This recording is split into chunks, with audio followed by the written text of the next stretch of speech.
up, everybody? Benoit here. Welcome to the Tactical Fellowship. The purpose of today's video is to walk you through this beautiful build here. Before we get to that though, how about you go ahead and stick your thumb up YouTube's anti-gun loving hole by liking and subscribing, and how about you give this guy a follow on the Twitter X. To Taco Bet, what you are looking at is final unlock for the Ruger Mark IV. Prove me wrong. I'll wait. Still waiting. All right, so let's walk through this build so you guys kind of have a better idea what I bought, what I got on this, and what I kept the same.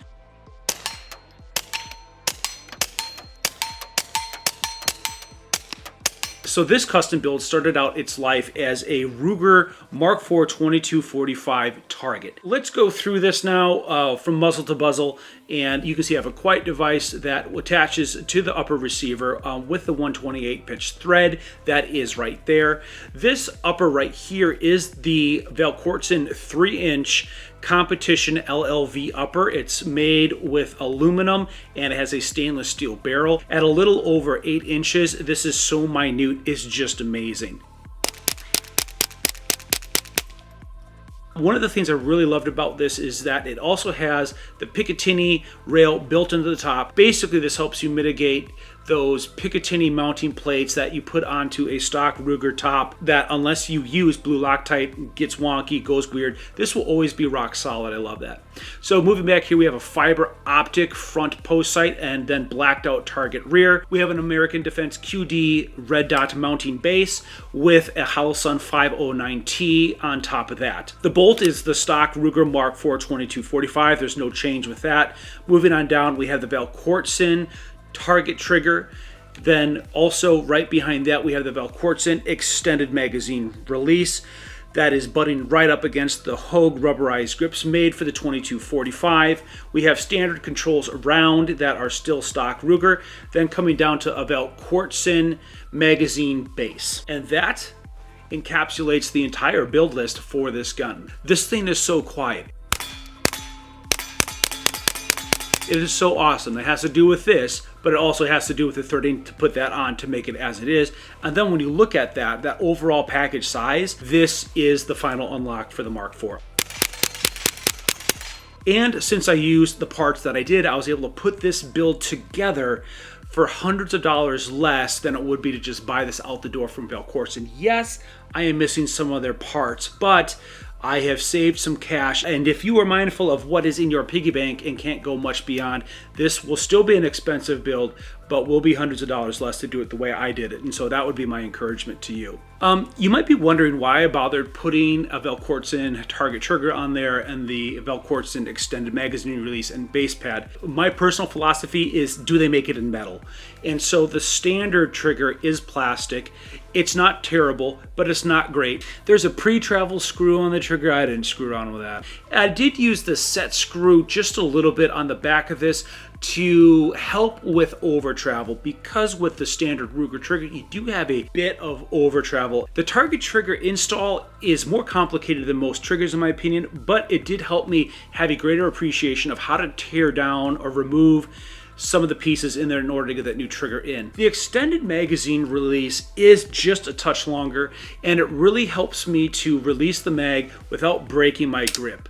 And that is a benefit for me. I like that. It's got good gnarling on there. Well, it's got a good texture. The standard magazine release is soulless, and so I don't miss that at all.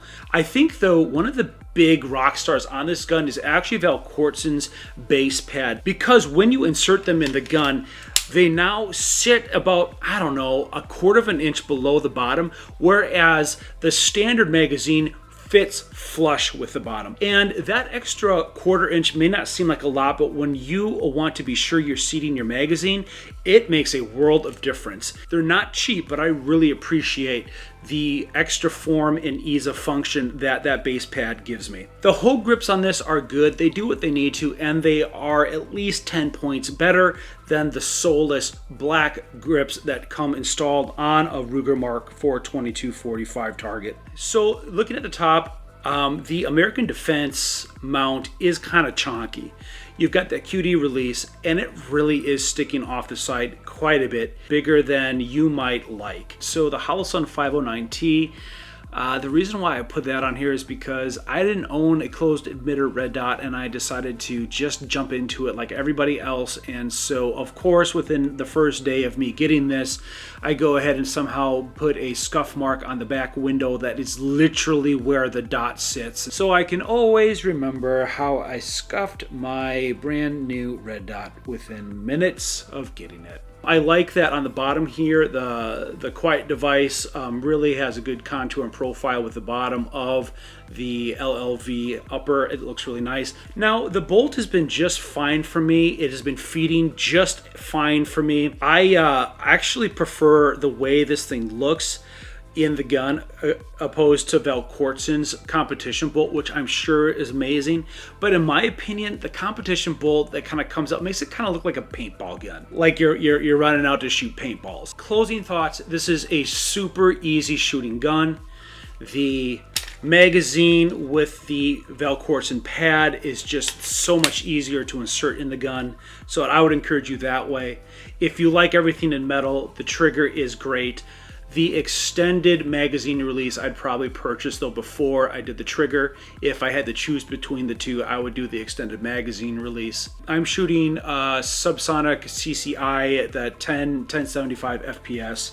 Works really good in this. That's really what this is zeroed for. And I'll tell you right now, this build has a permanent spot in my gun safe. Functions, it flies, it's light. It's so light, it is so little. This will not be going anywhere. So guys, I hope this has been helpful to you, that you have a better understanding of what you can do with your Ruger Mark IV 2245 basic build. Maybe someday you bring it towards this, because I can tell you, this is the place that you will love to have it, because life's too short to shoot guns that you really don't like shooting. So go ahead and try to get it to this. I don't think you're going to regret it. Guys, as always, ride fast, shoot straight, get yourself off the couch and into some tactical fellowship, and we'll see you next time. Not so fast before you go and buy those parts for your Ruger Mark IV 2245. How about you check out this guy's store up above? I got some t-shirts, I got some coffee mugs, I got a little bit of this and a little bit of that, and I don't think you'll regret it.